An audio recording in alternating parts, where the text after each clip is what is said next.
Carols ని సాయంత్రం 6 గంటల నుండి రాత్రి 10 లోపే కంప్లీట్ చేయండి. అందరూ మెలకుగా ఉన్నప్పుడు క్యారల్స్ చేయండి. ఆ క్యారల్స్ టైంలో ఏసే దేవుడు అని అరవడం కాకుండా యేసు మాత్రమే ఎందుకు దేవుడో ఆధారాలతో ఒక కరపత్రం ఉంచి వారు బాధపడేటట్లు కాకుండా వారికి ఆలోచన కలిగేటట్లు సువార్త చేస్తూ వెళ్ళండి. ఆయన ఎందుకు పుట్టాడో అర్థమయ్యేటట్లు చెప్పండి.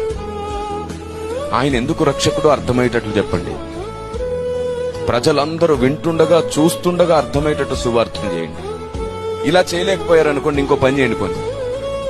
మీ వీధిలో ఎంతమంది ఉంటారో అంతమందికి ఎవరైనా సరే విశ్వాసి అయిన వాడు ఒక వీధిలో ఉంటే వారందరినీ ప్రేమ విందుకు పిలుచుకోండి.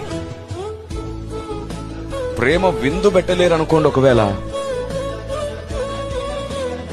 కనీసం వారిని టీ బిస్కెట్ కోసం పిలవండి. పలహారాలు ఇస్తారుగా.